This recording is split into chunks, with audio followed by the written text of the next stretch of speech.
enough to spend her Valentine's evening with us.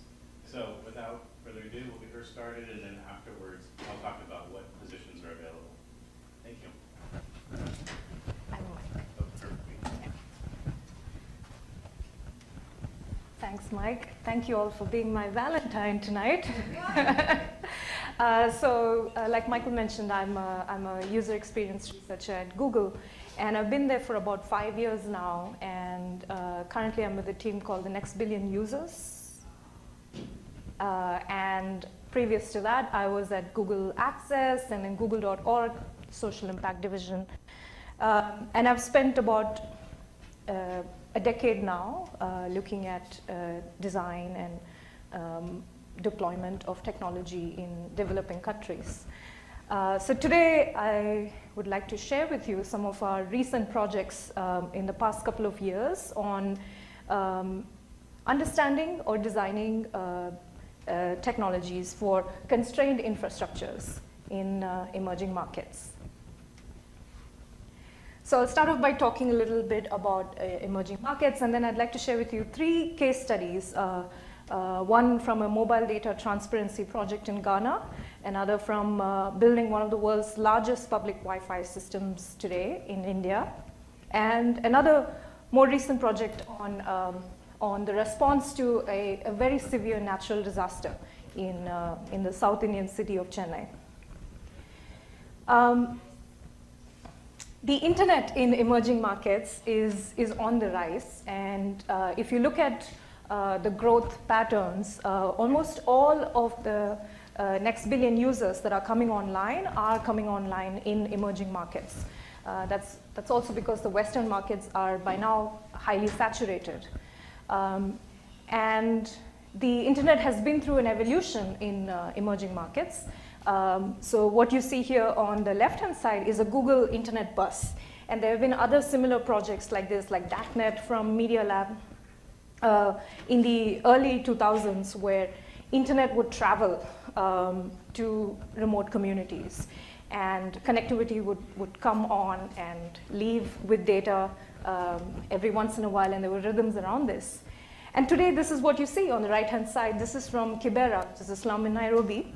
This is a gentleman who owns a store, and he's selling second-hand mobile devices, right? There are feature phones, there are smartphones here. And one of the reasons for this democratization of the internet in emerging markets is prepaid mobile internet. And prepaid is where you, as a consumer, can purchase a sachet or a voucher and determine what the amount of data, the cost, the network, the speed, and the expiration of the data. Unlike the postpaid model, which many of us are used to, where our bills get auto-paid at the end of each month, right? So prepaid offers a lot of financial flexibility and control to a user. And prepaid is sold in every nook and corner in developing countries. Here you see these fruit sellers in Accra in Ghana, and they're also selling prepaid sachets. But the thing to note here is that with prepaid comes a lot of decision making and choices on part of the user. One has to determine what their usage is going to be. They have to predict the usage and then purchase accordingly.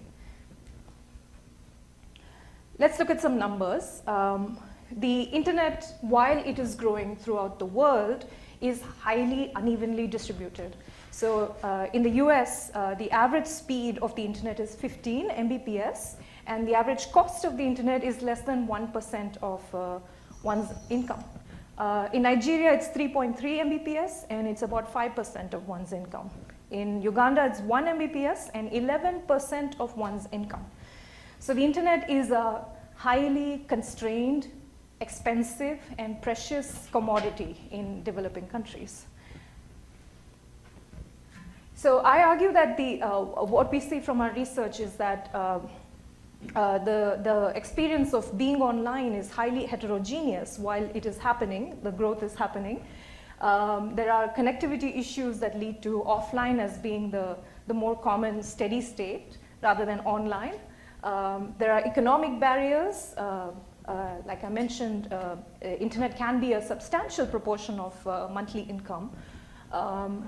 And internet gets used on low-end devices. So you're starting to see the $40 and $50 Android phones making an entry into these markets, right? And there are phones that are cheaper than that.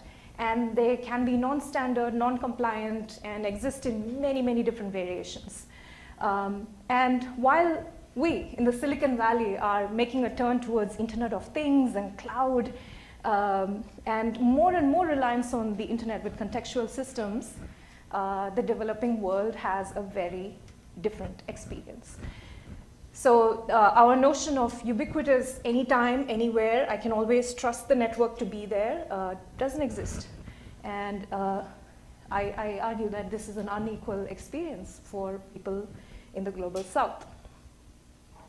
To use a term that is getting increasingly used, many of the users are now post-access, right? So now they're online, but the problem is still not solved. They're still having to deal with these various constraints on a day-to-day basis. So the high-level research question that I'm trying to address here is, how do we design for constrained and intermittent infrastructures?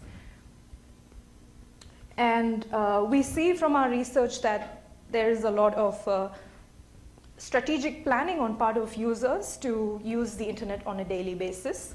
For example, if you want to watch a video, a cat video here, you would open YouTube and play a cat video. But if a user in, say, Mumbai wants to watch a cat video, they have plenty of different options to choose from, one of which may be, does my friend have it? And if my friend has it, is my friend close by, or should I wait for my friend? And when am I going to see them next? Is it worth the waiting? Another option may be, let me watch it online. And watching online may be through mobile internet. Remember, these are mobile first users and mobile only in many cases. That has a cost, economic cost. There may be other options like waiting for Wi-Fi or finding an access point somewhere.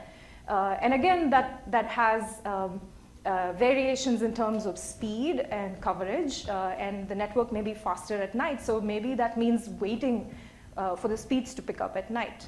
Often you see users torrenting movies at night, and it's like a good morning surprise when they wake up. So as you can see, it's not a straightforward or a single-step process to get to the content. There are many different permutations, and there's a lot of planning on part of users. So I'm going to jump into the projects that we've been working on at Google. The first one is from Ghana, and this is called Smart Browse. So like I mentioned, prepaid mobile data is on the rise in the global south. In Kenya, about 99% of mobile data connections are on prepaid. But mobile data or mobile credit is expensive. In a survey done in 17 African countries, mobile data spend is 10 to 26% of income. And there have been numerous studies that talk about how people sacrifice their basic needs like food to spend on airtime and mobile credit. So then it becomes important to know how much data you have and to have control over it, to regulate it and manage it in order to have a sustainable experience and an experience that's friendly for the pocket as well. So in sub-Saharan Africa, you can get data through bundles, which is where you pick a data pack and it's predetermined, or it can be pay as you go, where you just buy a sachet of credit, and then that can be used for phone calls and it can be used for mobile data. And that turns out to be more expensive than bundles. So often we see that users do short and frequent top-ups rather than large monthly top-ups, right? So one may top up on a daily basis or a few times a week or on a weekly basis. And it's not necessarily seen as an inconvenience because the top-up seller is right, across your street or next door to you, your neighborhood grocery shop. So Ghana is a country in West Africa, and our research was conducted in Accra, which is the capital of Ghana. It has a population of about 25 million, literacy of 67%. At that point in time, in 2012, it had mobile penetration of 88%. And so initially we conducted some baseline research in both Kenya, which is in East Africa, and Ghana, on mobile data attitudes, perceptions, and pain points. And we learned that KB and MB, which is the units of data, are not well understood. They're not necessarily understood anywhere in the world. Most users had faced issues with overspending of data. Suddenly the data would go down and they wouldn't know where it went. And we also see in our research that one common strategy for users is to go to settings and turn mobile data off. And this is one of the first few things a user learns when they go online, which is how to manage the network rather than how to use content. Based on that, we derived some design principles for an intervention that we wanted to develop around mobile data transparency. So we learned that since MBs and KBs are not understood, let's speak the language of users, which is money. And ultimately, data impacts money, right, because it's budget. So we show cost and not data units. Our goal was to increase awareness of mobile data spending so users could make informed choices on what they wanted to spend, because there is a complete lack of transparency on part of carriers, and it's impossible to read your mobile data expenditure. And to protect users from overspending, and to allow users to top up mobile data easily. So we built a few features. So as you can see on the top of the mock-up, we have a balance bar which shows you how much your current balance is, and a balance is what you have left right now. And we show it in money, which is Ghana CD, and we also show page cost. So when you search on google.com, as part of this experiment, when you searched on google.com, you would see results with an estimated page cost. So then you can decide if you want to go or don't want to go to that website. And again, this is in cost. We built an online top-up page to make top-ups easier. So to add some context here, usually top-ups or your balance is checked through a very complex numeric sequence called USSD. It can be a 16-digit number, star, followed by more numbers, and it goes on. So we tried to simplify that. And then we had a feature called Smart Alert, which is like an interstitial pop-up before going to expensive web pages. And you as a user can decide at what amount it pops up.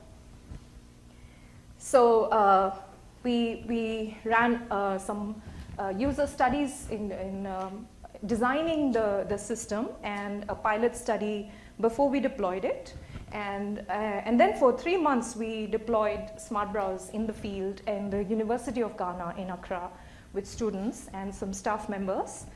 And then we followed it up with a post-trial to see what was the lasting effect of the intervention, or was it just during the period of the intervention. So this is University of Ghana, and it's actually one of the most prestigious schools. Numerous presidents have come out of this, Ghanaian presidents have come out of this school. It's liberal arts and a large university. So we divided, we had 299 participants. We divided them up into control and treatment. Control would have the regular internet experience, and treatment would have Smart Browse, right, with balance bar, page costs, the pop-up, and so on. And we tried to balance across. This is 2012. Internet was still not as, it's still, today it's still not common. It's still about 15% or so, but back then it was a very new experience for many people. So we tried to get a balance of non-users, prior non-users, and prior users, male, female, gender balancing, and different demographics. By the end of our trial, we had a few phones stolen, and some dropped out of the study. So we set up a fairly complex trial where we hired some students. I won't go over this too much, but basically we had a support hub on campus to address issues and to do interviews and surveys and so on. So we'll skip over this. So end of 3 months, we've been doing qualitative and quantitative research. So we do interviews and surveys, but we're also looking at logs and able to compare between the two control and treatment groups. And what we saw was that smart browse users had similar or slightly higher satisfaction compared to those with a regular internet experience. And both the groups regularly use their mobile phones. So I should note that we gave out smartphones with data and for the initial period, and then our participants could purchase mobile data. So we were able to keep track of the cost and the expenditure of the data. So they had their own personal phone, but they also had the smartphone, and the smartphone was the internet phone for many. What we saw was that smart browse users went online more often and spent less than control users. And for example, 55% of money saved among smart browse users was due to smart alert. So they wouldn't expect to see it. Smart alert is a pop-up. They wouldn't expect to see it, and then it would show up, and many would hit back on that at that moment.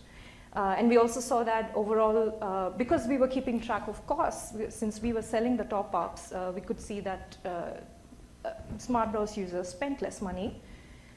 But what was really interesting was completely new mobile data users, that is those who had never used mobile internet before, experienced much greater benefits. So they were able to spend a lot less than those in the control group. And we also saw that male users spent more than female users, because a lot of the male users would go to soccer websites or bandwidth-heavy resources. And throughout the intervention period, we monitored and assessed cost awareness. So at regular periods, we would check to see what's the understanding of how much different types of resources would cost, like Wikipedia or Google Images or Facebook, for example. And we saw that the awareness that is around the education had improved for those who had used smart browse. And as a result, because of the higher interaction and interfacing with the costs, smart browse users had noted to achieve a lot more control over how much they were spending, and felt,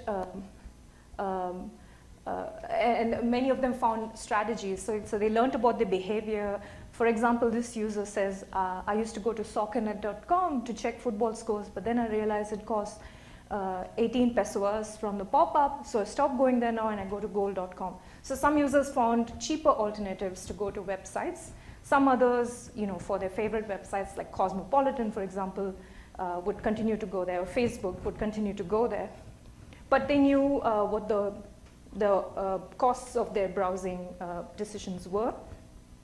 We also saw some new behaviors, like many had gone online for the very first time, and we were able to see what their experience of a new internet user was, and many were using the smartphone for the first time. And a month after Smart Browse ended, we ran a survey to understand what the permanent effects, or at least the more lasting effects were. And 61 out of 126 had purchased a new phone. And out of that, 75% plus had purchased a smartphone. So this is interesting from an ICTD perspective, because ICTD being technology for development, because a lot of tech for development interventions tend to focus on voice calls or SMS because that's what people are using, and that's how you get maximum reach, and that's how technologies can be trialed today rather than 5 years from now, right? And so here we tried something where we took kind of a near future technology of smartphones and mobile internet and deployed it with Ghanaians, and were able to get sort of early feedback on what that experience would be like and what are the challenges that lie in using mobile internet. So to summarize, Smart Browse led to increased cost awareness, informed spending choices, helped many users stay in control of their spend. Some even switched their carriers after they used the product, since they were able to compare and see how much more expensive and how much more money they were paying for their mobile data. And this is interesting because price transparency allows new mobile data users to have a better experience and a more regulated or self-regulated experience online, making it more manageable. And as the internet starts going down the economic pyramid, price transparency becomes more important because it is that much more important for users to know how much, where their data is going and what to do about it. So with that, I move on to public Wi-Fi in Indian train stations. So this is an ongoing project. So if you go to India and to one of the train stations, there's a good chance that you may find a Wi-Fi. So this is with the Google Station team. So that map that you see there is Indian Railways network. It's the third largest rail network in the world. And it has a footfall of over 20 million people per day, right? And it is, what's interesting about Indian trains or railway stations is that the trains tend to get used by a wide variety of social classes and economic classes. So in one train, you'll find people without a ticket, people with very low cost tickets, people who can afford air conditioning and different classes of air conditioning. So all of them traveling together, right, compartmentalized. Google entered into a partnership with RailWire, which is an internet service provider. RailWire already had fiber running through India's train stations. So we partnered with them to set up the Wi-Fi and to provide a user experience for the Wi-Fi. And I should note that these are not the city trains, these are long distance trains. And there are many long distance trains that go through the length and the breadth of the country. So that's great, but how do we design a public Wi-Fi experience that can serve India's very diverse demographics? For that, we also wanted to know what is the understanding of public Wi-Fi in an emerging nation like India. So we did a lot of research, just to give you some context on public Wi-Fi in India, again, because this is a mobile first nation, most users have never experienced public Wi-Fi. And today there are about 31,000 hotspots in the country, according to one estimate. Public Wi-Fi is becoming a very important initiative for nation building in many different parts of the world, but particularly in India, it's sort of become a poster child for access initiatives with the Indian government's Digital India program, but you also see Google's effort, you see Facebook's Express Wi-Fi, you see Microsoft's TV white spaces, and many more. One thing to note here is that since there were some terror attacks that happened in 2008, and since then the government regulates a policy known as Know Your Customer, or KYC, where in order to get any public internet access, one has to verify their identity. And one way to do this is through a system called a captive portal. And a captive portal is sort of a window that if you go to your airport and try to connect to Wi-Fi, that's the window that you see. It sort of it lets you agree to the terms and conditions and then allows you to access the internet.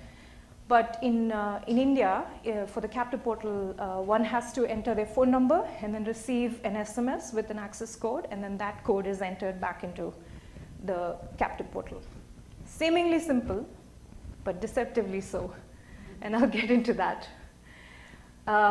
So as part of our research, we did research throughout the country. We did a lot of upfront research to inform the intuitions and the design of the product, and of course research as we develop the product. And now we are doing evaluative research now that this Wi-Fi is now in, I don't know the current number, but 110 plus stations in India.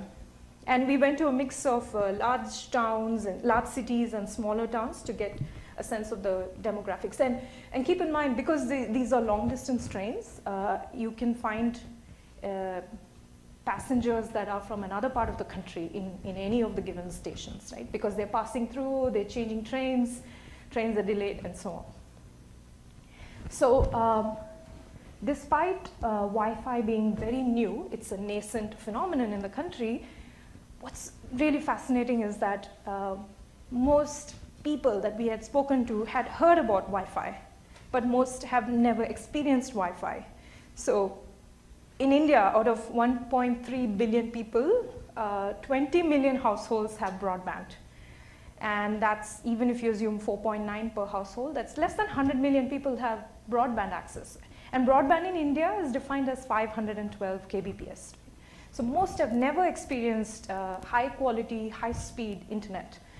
But again, the thing to note here is that most have heard about Wi-Fi but haven't experienced it. So they come in with a lot of perceptions and conceptions around Wi-Fi. A lot of the, even though Wi-Fi is a new technology, the perceptions or the mental models that are created around it are actually influenced by the prior technology cultures. So Indians have had mobile phones for a long time, feature phones primarily. So Bluetooth actually influences, Bluetooth is a network and Wi-Fi is a network, and so there are carryover associations that are made between the two. And of course, social norms and secondhand experiences, which is my friend had this experience, and I know of somebody who had this experience. So I'm assuming that is true. So many of these conceptions were positive, but many more were actually negative, or questions that led to a pause before connecting. So it's not that, oh, there is Wi-Fi and there's like a flooding of people that want to connect to it, but on the contrary, there are a lot of questions that were being raised. The Digital India program is a nationwide initiative to provide access throughout the country. And what's interesting in many emerging markets is that technology is a part of mass media, right? So you would see apps and software being advertised in newspapers or debated in TV shows. They have a lot more visibility in the public sphere. And Wi-Fi is one such phenomenon, right, which is discussed in TV, and many political parties promise Wi-Fi for the nation or the state. So it's sort of a political plank, as part of a promise if a party comes into power. So again, there's a lot of visibility around Wi-Fi. We also saw that as part of this captive portal experience, where one has to reveal their phone number and receive an SMS, when we spoke to women, we heard a lot of concerns. And the concern was mainly around revealing personal identity.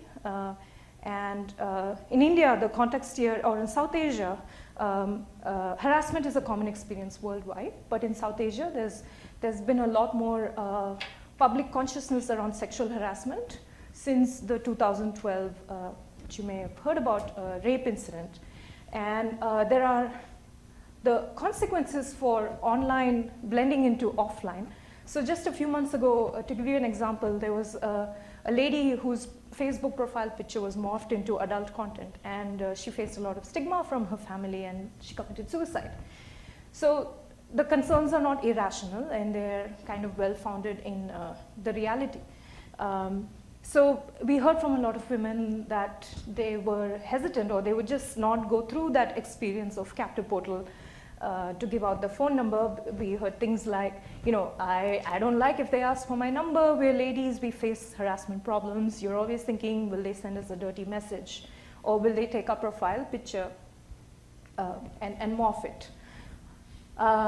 So this was one of our challenges. We also faced other challenges, like many Indians are on 2G, which is today it's the slowest form of mobile internet, which doesn't allow you to, say, watch a video without buffering, but perfectly happy with 2G because it works, and social media works on 2G. So many did not see the value proposition in switching to high-speed Wi-Fi because they hadn't experienced it, and they didn't see a need for it. We also saw other concerns around device security, like radiation concerns and viruses and so on. And contextually, the train stations are high-stress environments. They are extremely crowded, depending on the time of the day. There are more people than there is seating availability.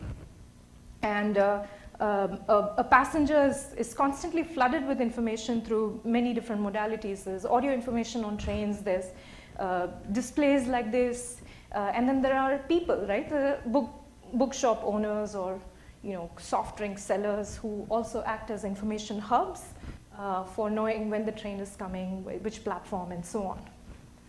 And trains are often delayed. So that's it. Like being in a train station, the main concern is to catch the train. It sounds obvious, but that is what's on top of mind for most people. Skip this. Another thing to note here is there is a very high comfort level with approaching businesses and asking for information, or approaching strangers that kind of fit into my social class and asking them for information on how to go through an experience or the trains and so on. So in this story, we were in the train station, and this little kid was left behind at the store by her father while he went to the restroom, and the storekeeper was taking care of the kid.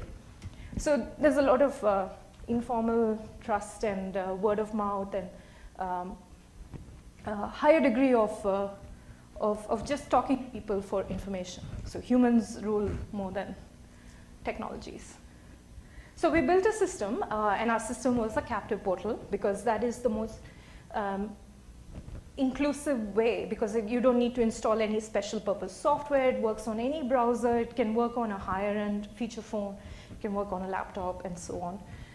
And we supported KYC, which is the Know Your Customer process. And this is what it looks like. You enter your phone number.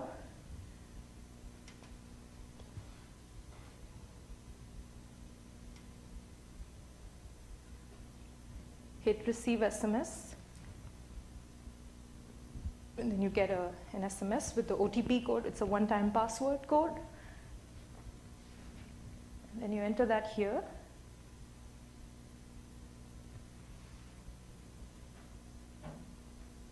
And you're online.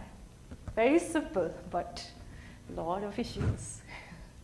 So we learned, to get to this stage, we did numerous iterations in the field and rapid iterations as we were learning from users. So for example, we have marketing material that teaches users, and remember, most have never experienced Wi-Fi, right? So this was their first time logging into Wi-Fi. Marketing material that said, go to your browser and type this URL. And many of our participants were confused as to what is a browser. So then we figured out that actually having a URL allowed them to associate that with a browser, rather than using a technical term like browser or Chrome or whatever it may be. So we say railwire.co.in. Often there are failures, right, in any connectivity stage. And so we had visual failure pages like, oh, I missed my train. So again, you have to designed for a wide variety of literacies, right? There are those who have never been to school, those who have dropped out of school, those who have a degree, and across a wide variety of languages. Speaking of which, we have local language support. As you can see on the very top, we have built in a language picker, and instead of a drop-down, we have a horizontal display. That's because most of the drop-downs don't work, and here one can see which language is their language and choose it. And then the safety issues, right, around personal data protection and privacy and so on. So we say explicitly your number is safe with us, rather than linking to terms and policy, which is a lot of jargon. And our FAQ is actually based on user questions from the field. So we got questions like, who's giving me the Wi-Fi? What are you going to do with my number? How are you going to store it? And those are exactly the questions that we're answering here. We took safety as a first-class citizen as part of our design experience. And then resource light, right? So we don't have a lot of images or a lot of high bandwidth resources. And it had to work across, again, a wide variety of phones. Phones are not the fancy iPhones or the Nexus phones. These are, $40 phones can come in any shape or form. So it had to work across. We did a lot of testing on hardware and making sure the design worked according to the phone screen size. And then we also had images to signify that this is part of the railway experience, for example. And we got a lot of feedback on the image. That was the starting image, the image on the left. Basically, it's a train station, and you have people sitting there. But we got a lot of feedback like, why is everybody sitting on the floor? That's not, I don't want to be sitting on the floor. Where is the platform? Is this a village? I'm not from a village. It doesn't feel like this is my experience. This looks like people from North India. I'm not from the north. So then we, such a simple, seemingly innocuous part of the experience is scrutinized. So we took all that feedback into account, and we had diverse characters. We had a blend of urban and rural. We put a platform, and we tried to get a pan-India representation, which is actually difficult. And because of the high reliance and trust on the station businesses and human-to-human contact, we have intermediaries. These are Google station agents who wear the t-shirt and go around teaching people how to connect to Wi-Fi. And they're actually a big part of the system now. So station launched, and that's our Indian Prime Minister in the middle, and and today it has 5 million monthly users, and it's growing. And we have 15,000 daily new internet users. That is, those who have never used the internet, some who have never used the internet are using it for the first time. And the goal is to advance to 400 train stations. And we have done some evaluative research on how the experience is being understood and used, and what's the impact. And we see that a majority of our users are students, SMBs, and the informal sector. Most in a station had 94% had heard about the Wi-Fi. 72% hear about this through word of mouth. So although there was media and everything that picked up, it was through word of mouth. My friends told me, oh, you're going through the station, there's going to be Wi-Fi there. And this is, again, a common factor across emerging markets. And in our survey, 4.5% had connected to the internet for the very first time through Wi-Fi. Okay. Most of the activity this is the Quads rated this India's highest quality Wi-Fi network. So most of the activities are about acquisition of rich internet content. So there's a lot of downloading, there's a lot of torrenting, and video streaming, and so on. And it's sort of an offline and go experience. So you go to this rich access point, a high bandwidth access point, and then collect all the content and consume it later with your friends or on the train ride. So we're still learning more on that. I'll move on to the final project, which is the 2015 Chennai floods. So Chennai is a city in South India, and that's my hometown. And in December 2015, there was there were 2 phases of heavy flooding in the city, and we captured the response to the flooding and how, as a very large developing city, the city dealt with its own issues in crisis response. So this was a collaboration with Vaishnav Kameshwaran from University of Michigan and Jay Chen from NYU Abu Dhabi. So in November, December 2015, there were 2 heavy spells of rains. And these, one of the spells was the highest level of waterfall that the city had faced in 100 years. And it didn't just affect the city of Chennai, but it also affected basically 2 states in South India. What exacerbated the flooding experience was that a reservoir had filled up and the gates of the reservoir were opened. And most citizens were not aware that it had opened up. And overnight, this happened overnight, most houses got flooded and the water reached up to the ceiling. And over 500 human lives were lost as part of this disaster. And the city drowned, because Chennai is a coastal city, the water flows through the city into the ocean, and it brought along sewage and other effluents with it, and all of that entered people's homes and office areas. And 2 spells of rains, but during one of the spells, electricity was out in 60% of the cities. And because electricity was out, cell towers were out because there was no backup power. And basic needs like water supply, medicine, food, fuel were cut off for a majority. Hospitals, airports, mortuaries were shut down for several days. And because this was happening in the south of India, there wasn't initially there wasn't any national media coverage, so it was only the regional media that was covering all the news. And for me, as someone here in San Francisco, I was getting my news through the regional media. It took about 2 weeks for the national media to step in and start covering the event. So we conducted research in Chennai. And this was not during the floods, this was the post-flood experience that we were trying to capture, a recall of the flooding experience. So we conducted interviews with families and businesses across middle and low-income demographics.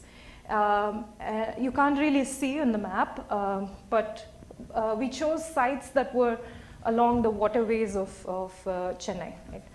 Because they were the most affected neighborhoods.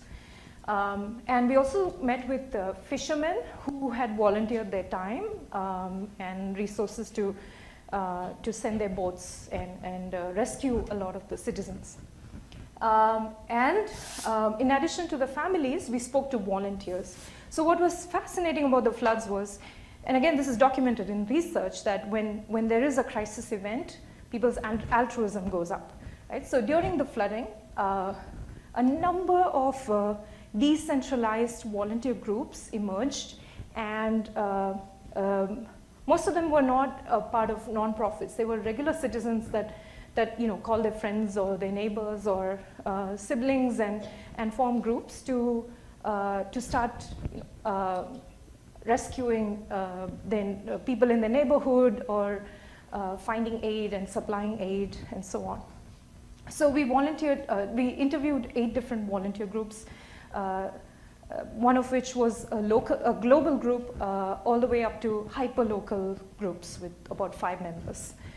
And we also did tweet analysis. So when the floods broke out, there were 2 hashtags that were used heavily, Chennai Rains and Chennai Rains Help. And we analyzed the tweets that had come up during the second spell of the rain. So basically, we captured both online and offline experiences of the flooding. When we spoke to the families, we learned that particularly the lower income families were severely affected because they had lost all their belongings. The water does not discriminate, right? Water goes through different people's homes, but the losses were greater among the lower income families. Many, instead of moving to shelters, relied on their neighbors. So they would just go upstairs, and especially the lower income families would carry their appliances upstairs because that's all precious commodity. We saw a lot of human connections that opened up, sharing of resources and homes and kitchens and so on, taking care of kids. Many livelihoods were lost, especially businesses that had machinery, because all of that was gone overnight.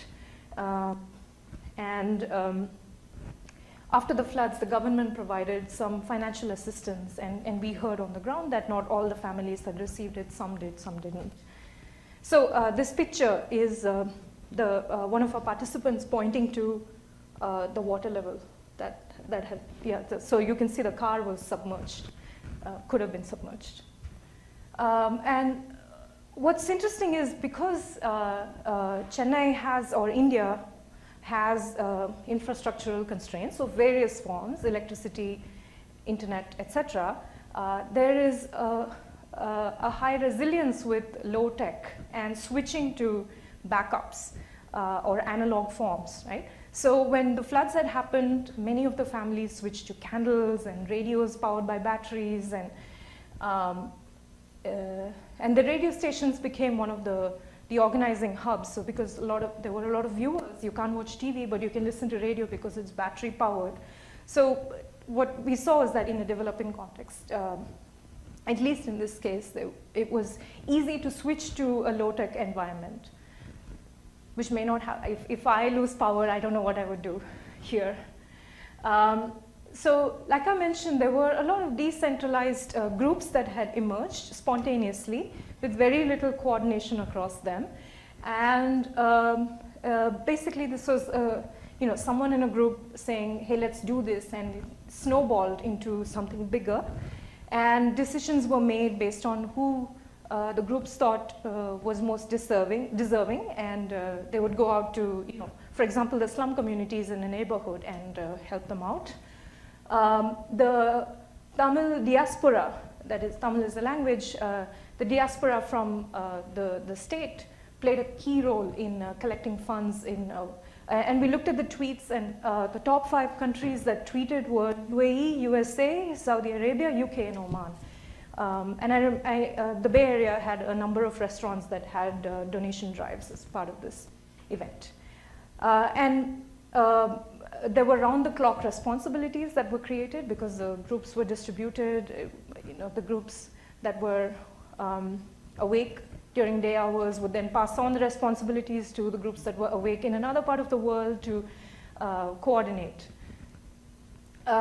So one of the key tools that was deployed was a Google spreadsheet, which was used to collect aid requests, aid needed and aid available. And there was a whole Slack community that formed around it, and there were flows, ebbs and flows of activity around that.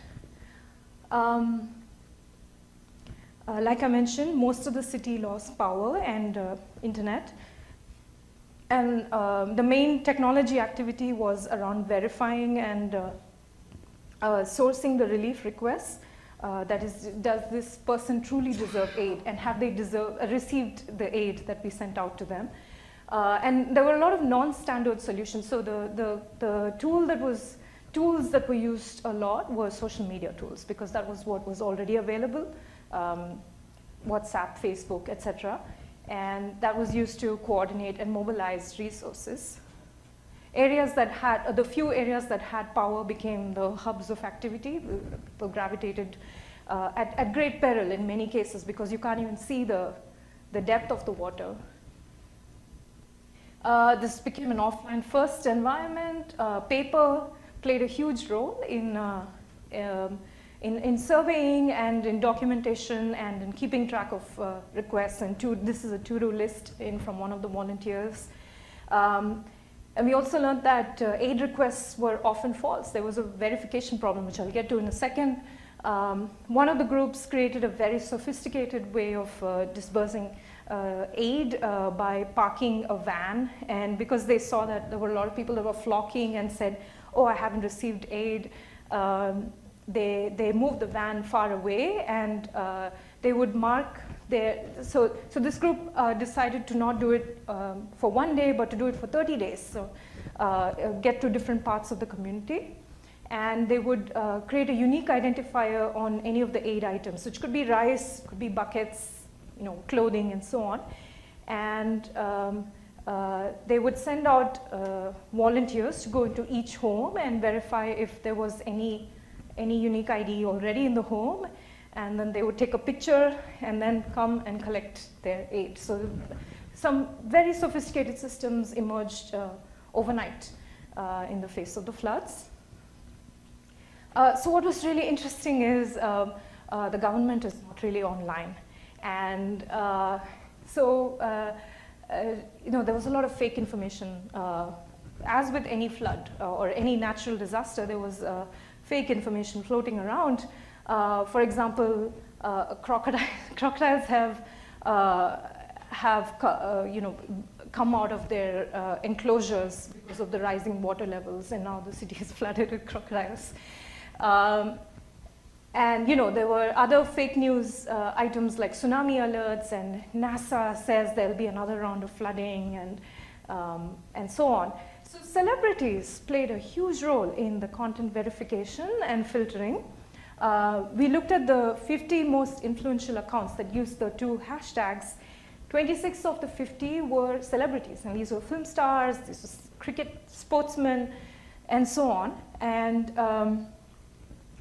for context, celebrities play an important role in the South Asian culture, often idolized and influential in lifestyles and aspiration and so on. So the celebrities would take the tweets and then add a hashtag verified, and then they would send it to their followers, and that would then get retweeted and so on. We also saw some privacy leaks. So because the spreadsheets were open and collected phone numbers and names and addresses and so on, some women faced consequences. Recall the sexual harassment concerns. And they would get phone calls later on from random solicitors.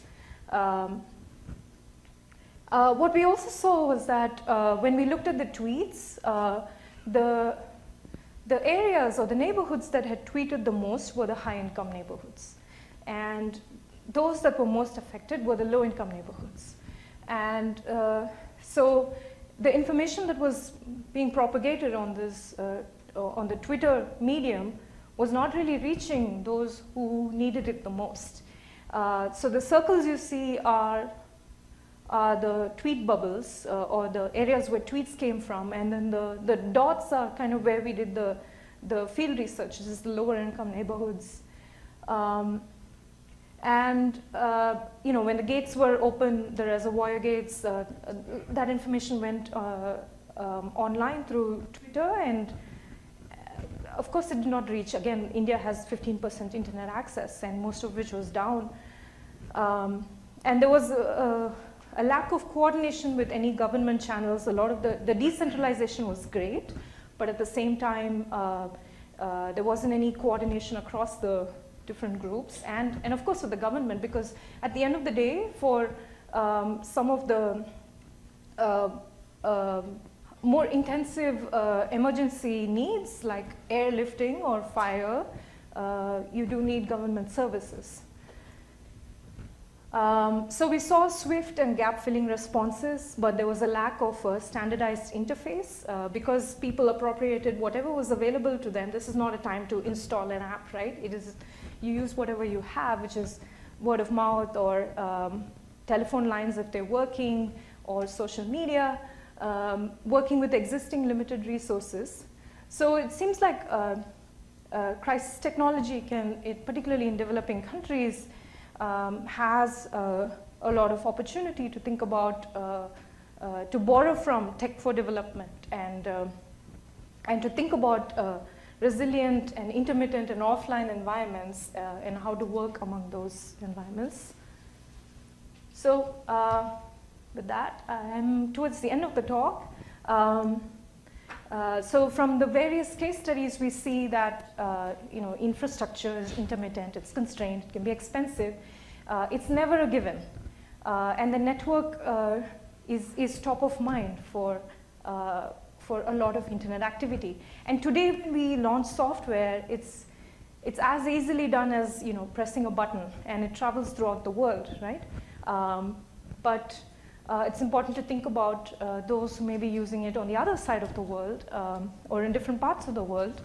And designing for 2G, designing for offline and intermittent connectivity, where today, as you're traveling, you may have internet and then you may lose internet, or you may not even be traveling and you may lose cell coverage. The importance of usage transparency, where we don't take for granted the bandwidth resources and the financial capability of users. And some strategies here could be like pre-caching of content so that it's available when there is an infrastructural breakdown or lack of it. And also using human-friendly data language, which is not MBs and KBs, but speaking to users in their own terms. So collaborators that I end the talk. Any questions? Yeah. Thank you.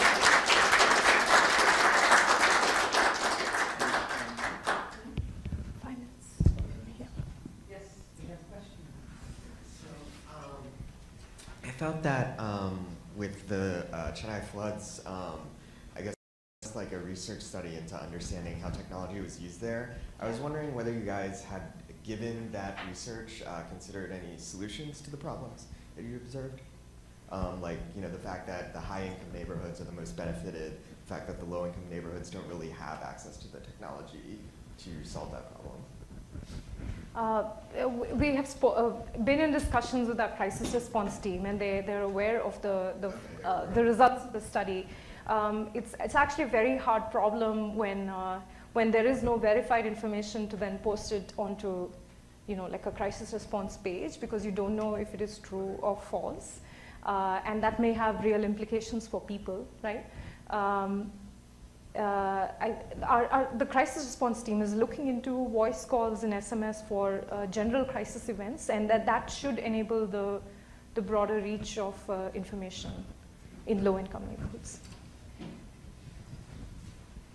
I know that one of the reasons why, like around the world, especially in developing countries, why they have mobile networks is because, unlike in the US, where we kind of developed, the telegraph and the telephone, and that's where the internet kind of jumped off of, that they really don't have that sort of infrastructure there.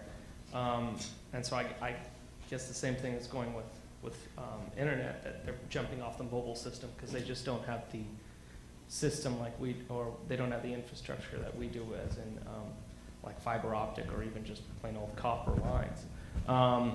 Do you know if this is going to be, like, if this system that you're talking about, if this is going to be, like, say, as a kind of a stopgap until they can put that infrastructure in, like the fiber optics and and maybe just the plain old copper?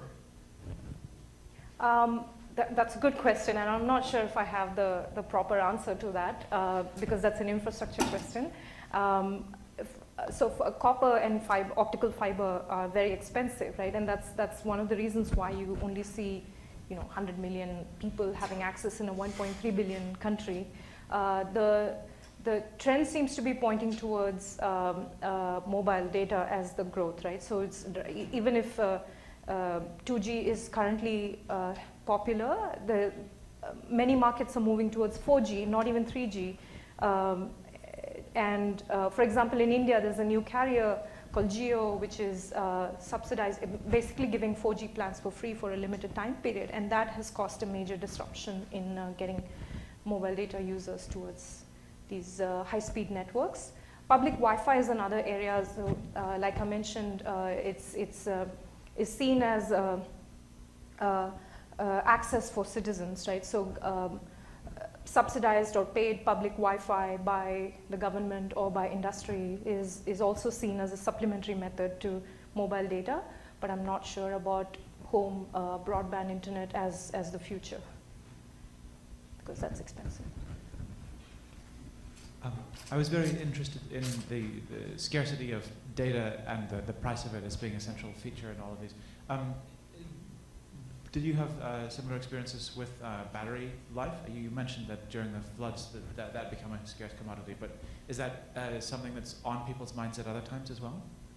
Yes, because a lot of the low-end phones tend to not have great battery life, and also against the broader electricity infrastructural context, electricity is again not a given, right? Many, especially rural households, tend to not have power throughout the day. You know, parts of, for example, East Africa have charging stations where you charge your device and you pay money for that. So battery is a constrained and expensive resource, and often you would see tools to help elongate the battery life on most devices, like battery savers. These are some of the top utility tools. Are some of the most common apps on smartphones in emerging markets. Hi. So you talked a lot about consumers optimizing their costs. Yes. Did you see any particularly successful strategies in producers in reaching the consumers who optimize their costs? I can talk about some Google examples. For example, YouTube, which is a bandwidth-heavy resource, is now launching a product called YouTube Go, and this is public, right? And YouTube Go allows you to offline videos, such as download videos, which is a common practice in emerging markets, to download content so that you can consume it later or share it with your friends, right? Because you pay for it once and then you can keep reusing that content. We're starting to see examples like that, where offline is a common strategy, or pre-caching.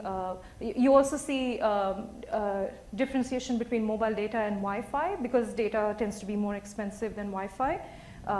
Many apps now do higher bandwidth activities on Wi-Fi, like Play Store by default updates on Wi-Fi, not mobile data.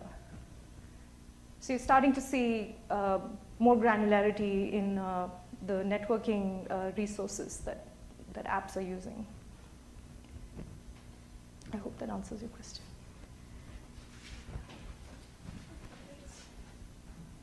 This was really interesting presentation, so thank you for sharing that. I wanted to ask about some of the learnings, if you're able to apply it to the US, because we've had very similar problems in the company that I was working at previously.